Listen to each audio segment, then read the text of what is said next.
Yours truly.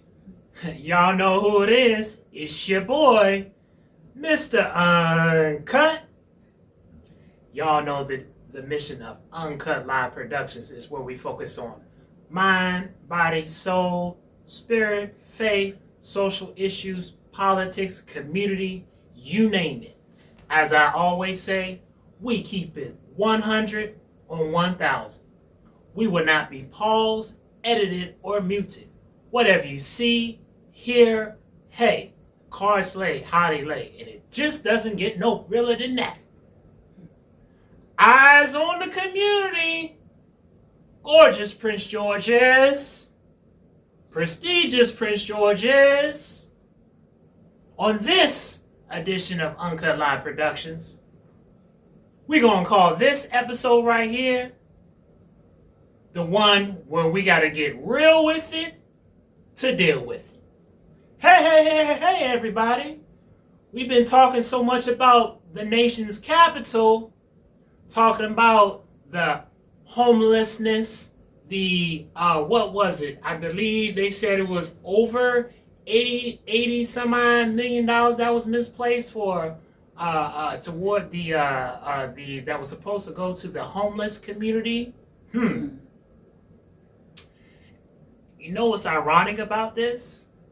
Because unfortunately, individuals that have reached out to Mr. Uncut in the platform of Uncut Live Productions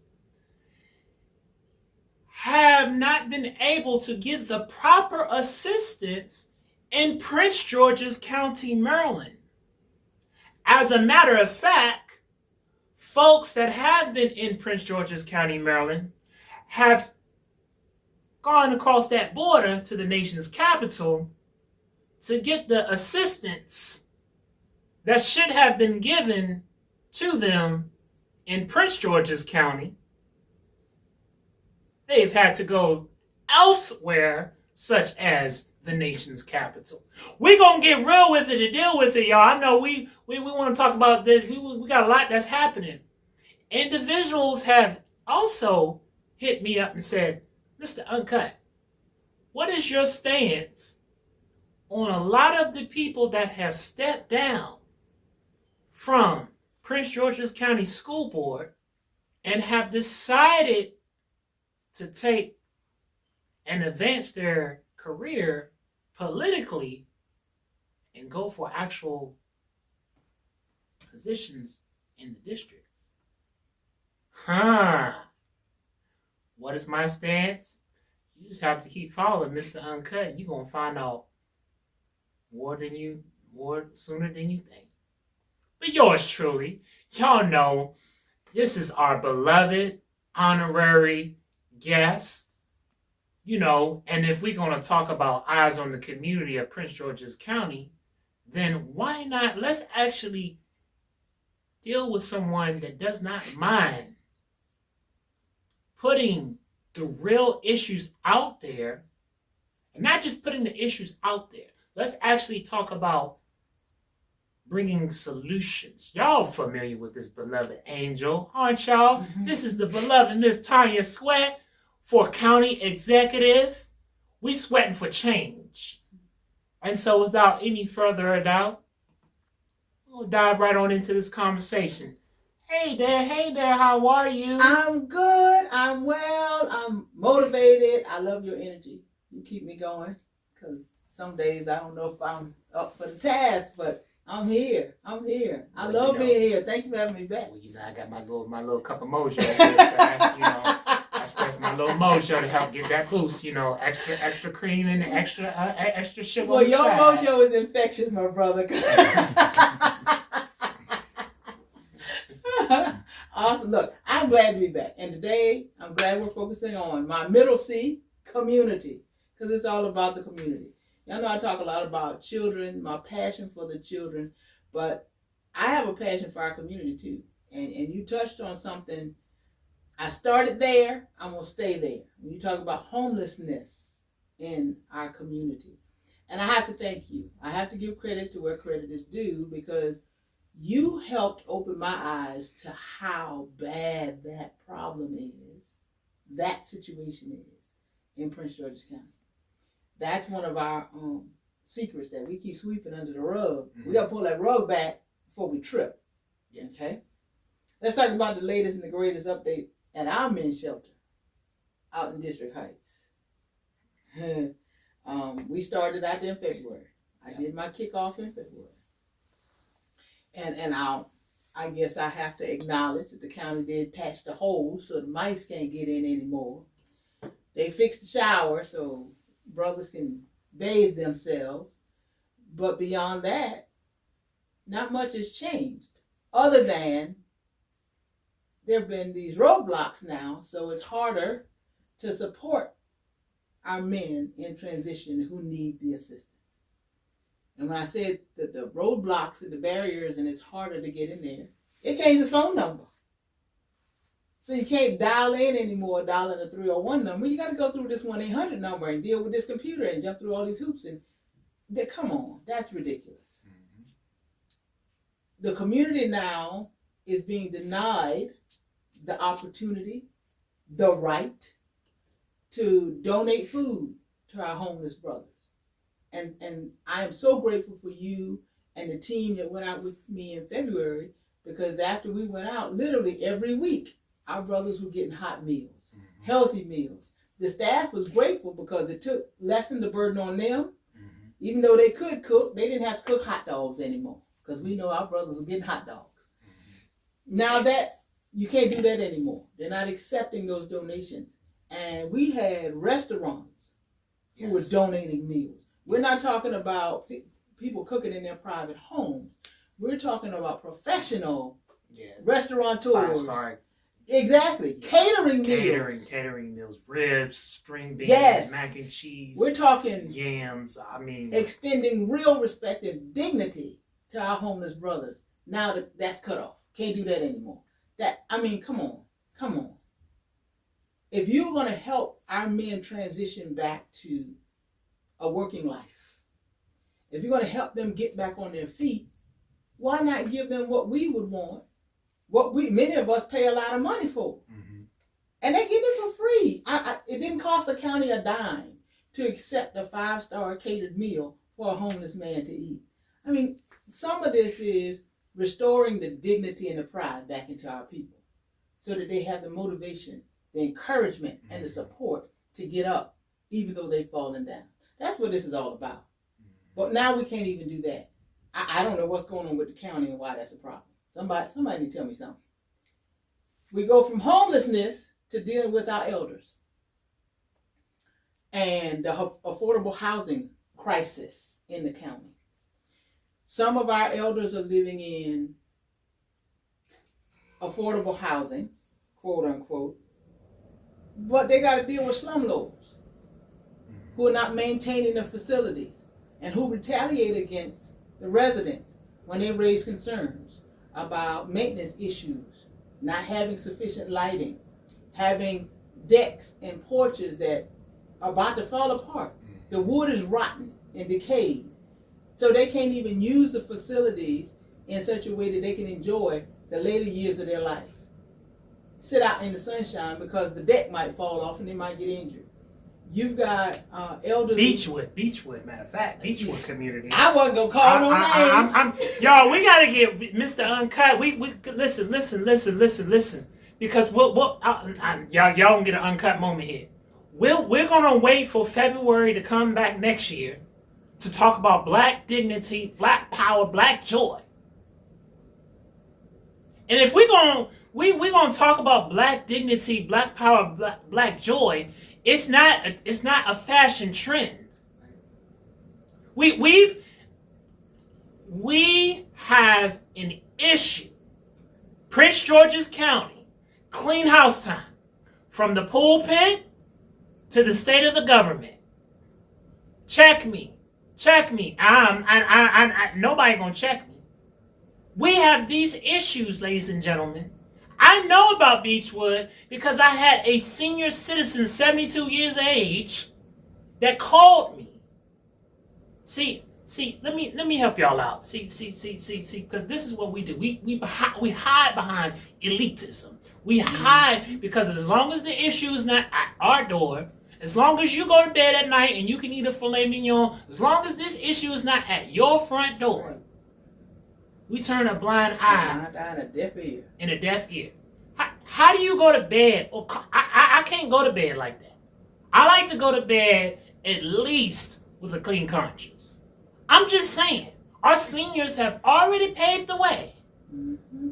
Why should our senior citizens in Prince George's County, Maryland, what we deem as the black affluent, the Mecca, it's terms now I've been hearing they trying to compare Prince George's County as to be the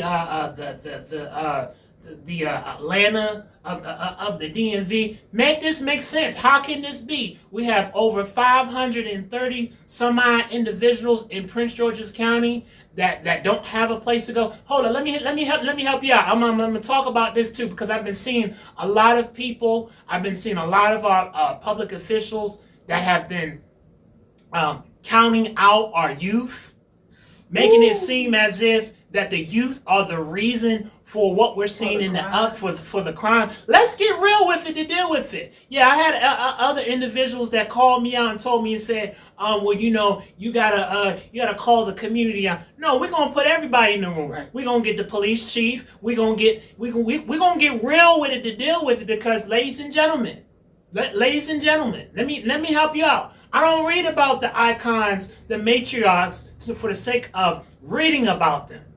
Those icons, I'm going to talk unapologetically black, okay?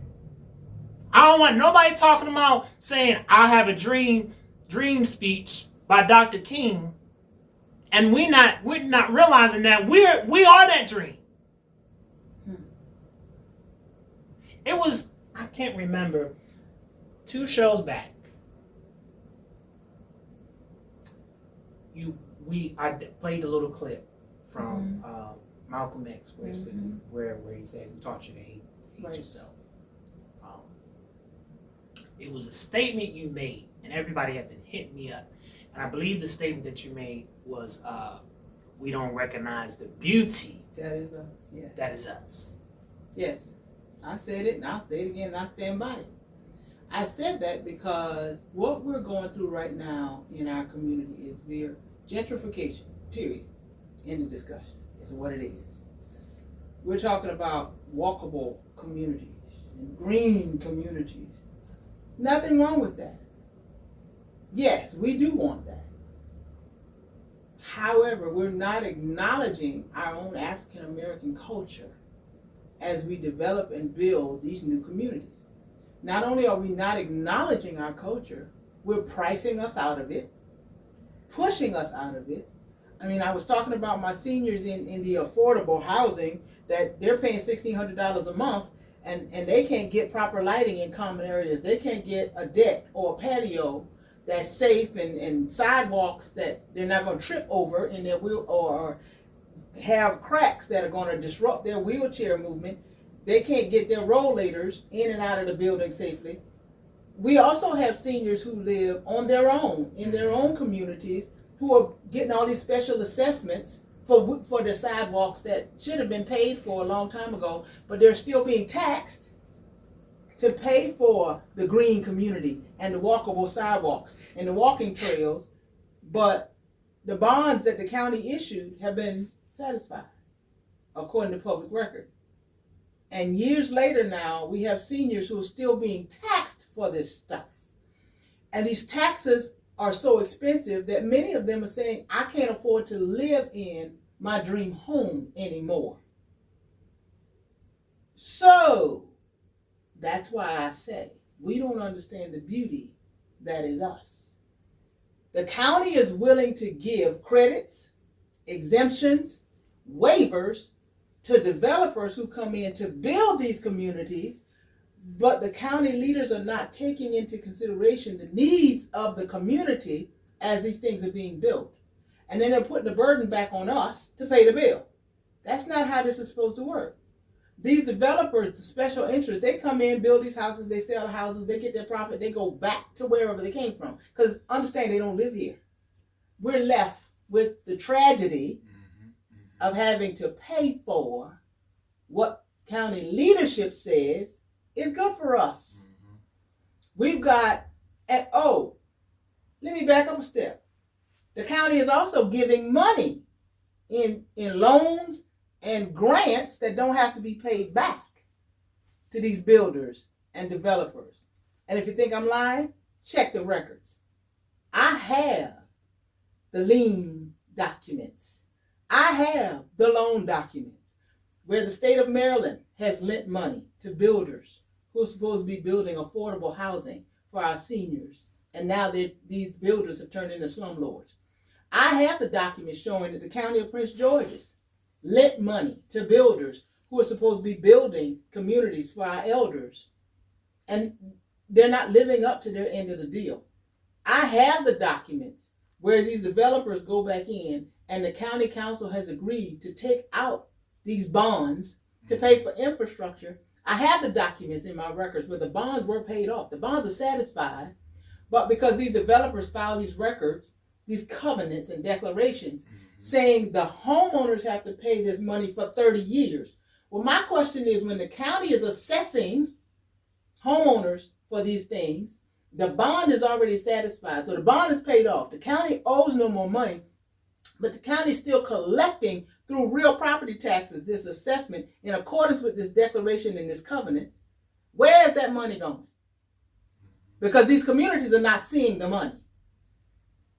And you can't get your hands on the county's expenditures so you really get an understanding of where the money is going. We got to follow the dollars here. And who's benefiting from this money that's being taken unconstitutionally from citizens? For what purpose? The government has none.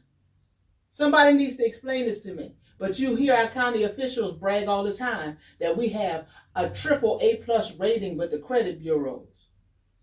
Yeah, we got a great rating because the money has been paid back. So why are you still taking the money from our citizens? People, look at your tax bills. Them special assessments are not your real property taxes. They're additions from the county. And I've talked to the state officials in the comptroller's office, in the Department of Assessments and Taxations, and they send me back to the county because they say the state doesn't impose that. You need to find out from the county what that's for. So county, what is it for? Because we got elders who can't pay the bills. Now you want to talk about our kids. If I hear one more time somebody say children from the ages of 12 to 16 are responsible for the increase in crime, I'm going to scream. Because if our babies are involved in criminal activity, my question is, where's the adult that's encouraging the delinquency? I have a 10-year-old in my home. My 10-year-old daughter is not out here talking about jacking a car. I have a 20-year-old son. When he was 12, he had no idea about driving a car. Wasn't even thinking about it. Was not interested in jacking anybody. Who's putting these ideas in these kids' head? And if you're going to come in with this BS about social media and the internet, again, let's do something about that and stop blaming our children for what I call crimes of desperation. Kids are suffering because their parents are struggling to provide. The social safety net in the county is gone. If you look at the county's budget and how much we invest in social services, it's minimal, very minimal, compared to what we put in other places. And we know we have a large community of low income, underserved, and marginalized people who need the assistance of government just to get by. But our county officials are giving out grants to community organizations to do the work. Why not create diversion programs to influence those involved in criminal activity to get out of that lifestyle? Why not give more money towards social services so that maybe we can supplement the SNAP benefits that some are getting, or offer assistance to those in need? But we're giving it to community service organizations, and I'm not knocking them because I advise a lot of them. I'm serving on a number of community organization boards, nonprofit and charitable alike. So I know what goes on in the boardroom. When you take off the administrative expenses, what's left for the community? And how effective are those organizations being in the community when they have a limited targeted population that they serve because of their mission or their purpose? The county is here to serve everybody. So why doesn't the county put the programs in place? Why doesn't the executive branch of the county and the legislative branch of the county and the judicial branch of the county get to the table together and come up with programs to put the money to use? You want to talk about money? The county's getting a lot of money. We got CARES Act money in the county, and I understand there's some of our firefighters who didn't get the money they were supposed to get, even though they were transporting our patients and our residents who were suffering from COVID, putting their lives at risk. And now we have fire stations who can't get the money to refurbish their operations. Okay? We got $179 million in infrastructure money. And how many potholes do we got? How many potholes do you hit in a day when you're driving down the roads, county roads? I'm not talking about the Beltway or Maryland 373 or Maryland 202. Those are state roads. And the county will tell you real quick, that ain't our responsibility, that's on the state. But let's talk about these county roads that we drive down and you get hit in potholes. And I just noticed on some county roads, we did a real good job at repainting the lines, the yellow lines and the white lines. They're real pretty, they new. But when you're driving on the asphalt still got potholes and cracks. Yep. There was no resurfacing of the road. We just put a little fresh coat of paint on it to make it look good. So where's the $179 million going? Because if you're going to tell me it took $179 million to repaint the yellow and the white stripes in the county roads, I got a problem with that. Because we could have put some asphalt down to make it easier for those of us who have to drive on those roads to drive on those roads. Yep. We want to talk about what's happening in the community. Let's get it real. We got people want to get on camera and talk about how much money the county has gotten. But show me the benefit, the results of that money. I'm not seeing it. The citizens are not seeing it. And we're getting fooled by the dollar signs, but nobody's telling us the number of people who are actually being helped by the dollar signs. And that's the question we have to start asking. $209 million to save the housing for people during COVID. I think that was the number I heard. Was it 209 million, something crazy like that? How many houses did we save? How many residents got rental assistance? Because I know several who didn't get it, who were told no. And while you speaking on that, personally, shout out to my other brother, one of my consortium alma maters, Richard Elliott, because him and I have been working side by side with individuals, trying to facilitate individuals in getting the rental assistance. Back, I want to say about 7 months or so ago, we had individuals, the Attorney General had to step in, individuals who were getting what is known as disability or SSI, who in the midst of the prime of the pandemic, a lot of individuals came up for redetermination. Mm-hmm. And so what was happening is because a lot of the offices and satellite offices of Social Security Administration were closed. Mm-hmm. So a lot of those individuals, and we're talking Prince George's County, Maryland. We're going to talk about Prince George's County, Maryland, y'all. This is what this episode is about. where those individuals who would normally use those funds from their supplement from Social Security to pay for things like their rents, to pay for things like their medicine, to pay for things that they need their norm day-to-day basis, we're not able to. So watch this. It was so much push of saying, "Oh, rental assistance is there if you've been impacted by COVID, you know, you can go apply for the service, and you can get the relief." What they did not tell people was this: the criteria was if you were working and you lost your job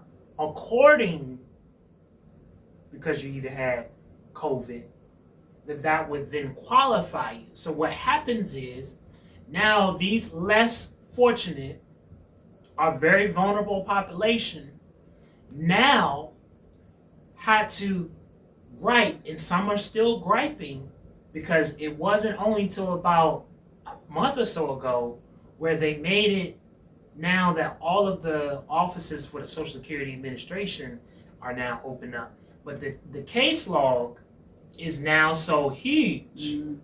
And even, watch this, even the ones who got approved for assistance to get their benefits reinstated, they are still now dealing with a huge debt of trying to pay back rent, trying to pay for previous medical care in Prince George's County, Maryland. Let's be real, y'all.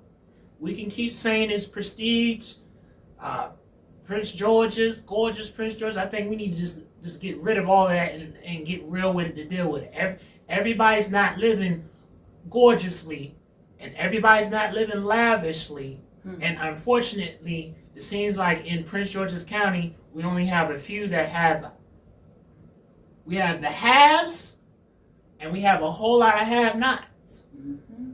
And so I'm telling you, this is what I want to tell all my viewers, all the constituents, everybody that resides in Prince George's County, Maryland. It's time to step up. And how you step up? Go to the ballot. Say it with a vote. I'm telling you, wherever you at, vote differently. You got to. Y'all. I'm just a little bit over passionate, a little bit zealous because we have too many cotton picking meetings that are being alleged that these are community meetings, and really it's just nothing but a bunch of dog and pony shows. It's just the dog and pony show. It's just enough to make it say it looked good, it sounded great, and we're not taking the time to actually deal with the actual issues. I'm going to say this, and I'm put this on the record, and people can get mad, glad, sad, or whatever. We have had $20 million lawsuit and unethical procedures. Let's talk, y'all. Let's talk. Let's get real with it to deal with it. We've had one of the most recently cases of DeMonte Ward Blake. Of course, now individuals want to say that this beloved black king, because he's a king, he was a black man, caused his own paralyzation. I mean, we got to get real with it to deal with this. We got all this. Oh, let me back up because I did miss one. I said the 70 million. I said the William Green case. But let's talk about this lawsuit within the own department within itself. There are, and I'm gonna put this out there. There are even officers that have reached out to Mr. Uncut. Oh yeah, y'all thought y'all not getting off the hook. That actually even said specifically that they are not in a position to operate in their job the way that they should because they're limited or they're being called to handle issues that is above and that is out of their scope of their competency. Oh, you don't believe me? Well, I'm going to put this beloved brother out there. He was so graciously, and he was an angel, and he let me know. He let me know how he's been called Mr. Captain Smith. Let me know how a lot of the officers have been called to situations where people have either been intoxicated and they're being forced to arrest people, to put people into the cell. How do I know that this is true? Let's talk about our detox center. Where is our detox center? Do we have a detox center? Let's get real with it and deal with it. I'm confused with that one because I was told we already had a mental health drug rehab center operational, but then I heard a county official say it's being built. I'm confused. I don't know if it's here or if it's on the way.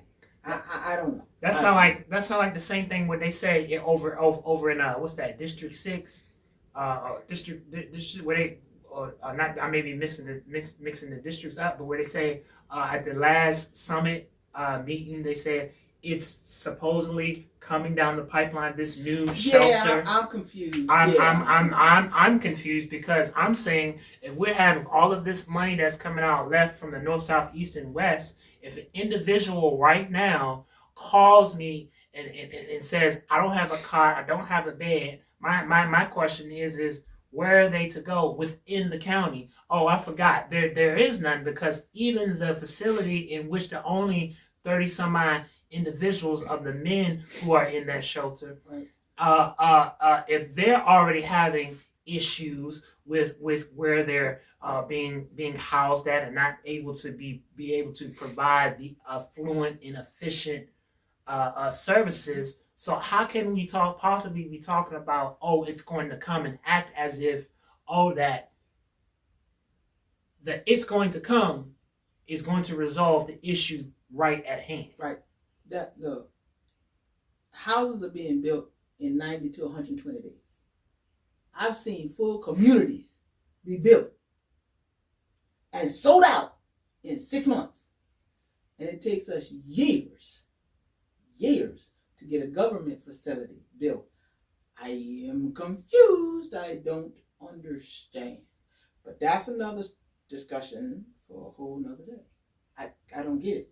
Because you talk about the men's shelter not having enough beds.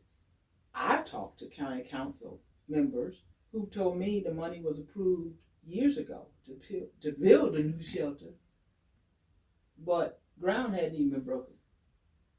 So, like you say, apparently there's approval, but there's no follow-through. There's no follow-up. There's no implementation. And we keep getting the promises. It's coming, it's coming, it's coming. Well, when is it going to come? Too many people are suffering. Too many people are hurting. Too many people are dying and not getting the assistance that they need. When you talk about the housing assistance money and the fact that some of our residents were told you can't get it because you're on disability, there's an easy fix for that. If the federal law was not written in such a way that we could help our disabled residents who are waiting for redeterminations from the Social Security Administration and can't get them because the office is closed, if that ain't COVID related, nothing is. You go back to your federal legislator and say, hey, we got a problem with the law, can we get a fix? And let me tell you how easy it is to fix it, because see, I used to do this for a living. Like that. All it takes is a one-sentence amendment, and those usually get passed through Congress very quickly. The president signs them without a lot of fanfare because we want to fix the law to help the people. All they had to do was pick up the phone and call any of the congressmen who represent Prince George's County, the state senators, and say, we need a fix. Because when the laws are written, they don't always know every circumstance that needs to be addressed. But who called? Did anybody say anything to our federal delegation to say, fix this so we can help our people? No, it was easier just to say no and keep it moving. As a government official, helping the people, in my mind, my job is to get to the yes. And I will do what it takes to get to the yes. Public safety. I've talked to officers as well. You're absolutely right. They're being asked to do things that are not within their job description. They're being asked not to do things that is in their job description. That's not helping us as it relates to public safety. Let the officers do their job. They're experts. They know it best. And who do we need to make sure manages that process? Our police chief. That's what he's there for. Let him manage the police force. Let him make sure they do their job. We have a new police chief. Let him do the job. He may have creative, innovative ideas that have not been considered in Prince George's County before. But we need the help. We've got to fix our police force internally so that we can rebuild the trust with the community externally. Yep. He was hired for that purpose. Let him do the job. That's all I ask. Give him a chance to fail. He might surprise you and actually succeed. And then when he does succeed, give him the credit he deserves for doing it. Because this ain't personal. This is about the community. You talked about lawsuits. You missed the last lawsuit against the police for arresting improperly a young man who had a concealed weapons permit, and they kept him in jail longer than they should have. That's a problem. That shouldn't be happening. We've got other federal lawsuits percolating in the county that people aren't aware of. There's a federal lawsuit involving Iverson Mall at the moment. And the county's still doing food drives out in the parking lot. Despite the fact that the location in Iverson Mall that is subject to that lawsuit is no longer used by the church that the county's propping up. Church was removed because the church owed the mall owners $435,000. This public record, y'all. I'm not telling you the gossip. I'm telling you what's on the record. But the county's still propping up this church. And please don't get me wrong. Don't be confused. I'm a Bible-believing church woman myself. Yep. But we're going to do right. Let's do right by everybody. Yep. And see, the thing of it is, ladies and gentlemen, right? And I'm going to talk morally for a second. Because what we have here, right, is we have this entanglement, if you may. This entanglement. We know the elephant is in the room. Mm-hmm. We know what the causes are. It's not that we don't. We in the 21st century, 2022. We halfway into the year almost. Mm-hmm. We are without excuse. We in gorgeous Prince George's. We are without excuse spiritually. Y'all know in Prince George's County, Maryland, we have over 100,000 faith institutions. Mm-hmm. Let me put that on the record. I didn't say over 100. I said 100,000. And we talking poverty, we talking homelessness, indebtedness. We're talking lack of education.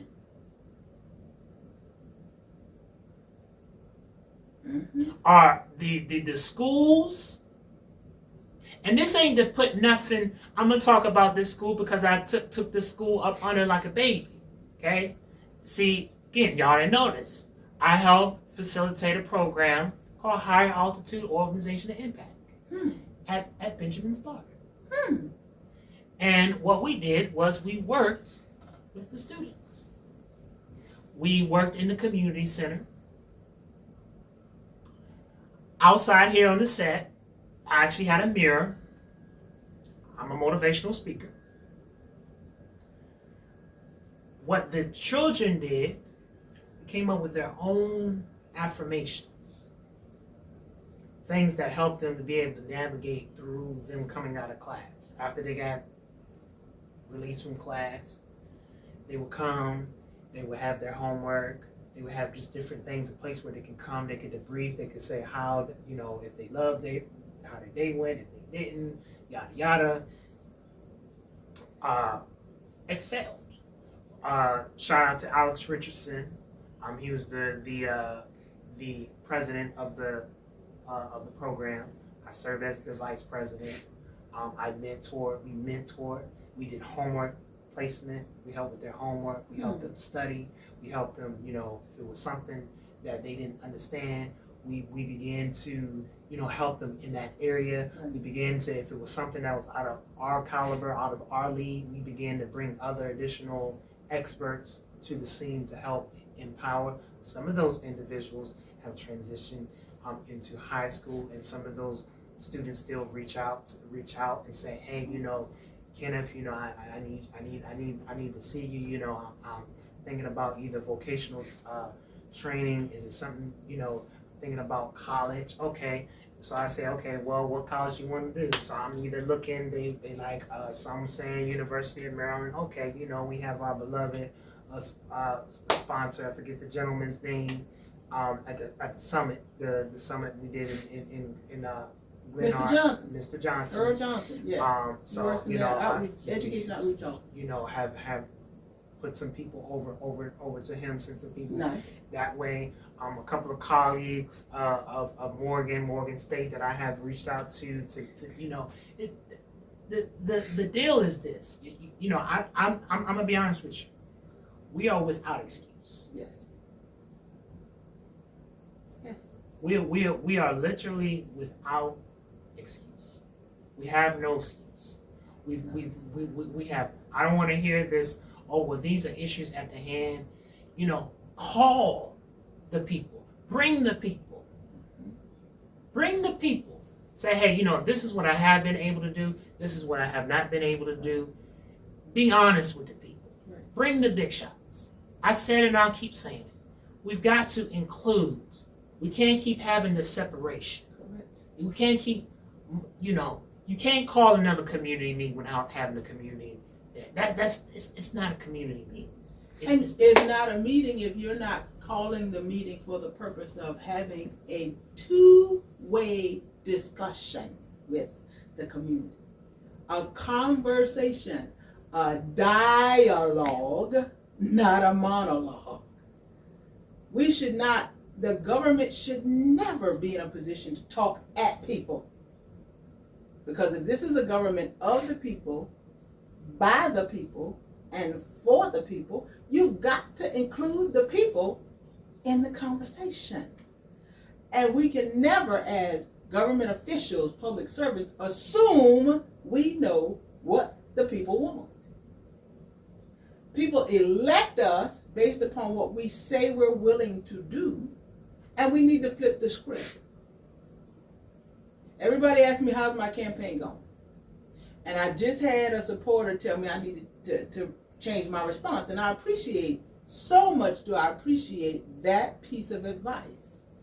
Because this is a grassroots, people-focused, people-centered campaign. So when people ask me how my campaign is going, the question I need to ask is, how do you want it to go? Because this campaign for me is about the people.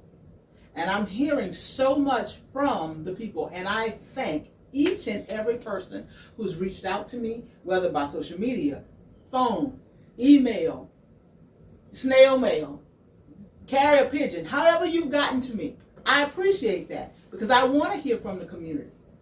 Because I know that many of us are frustrated about something, about a lot of different things, and just want to be heard. And that's the first step to getting to solution. Because you got to hear people out to understand where the problem is. Talking to my cameraman behind You can push stop.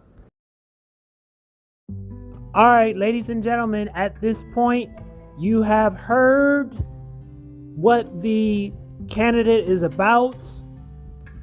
If you reside in Prince George's County, Maryland, this is the time for you to make sure that your voice is heard at the ballot. Go vote. Vote. VOTE. Vote.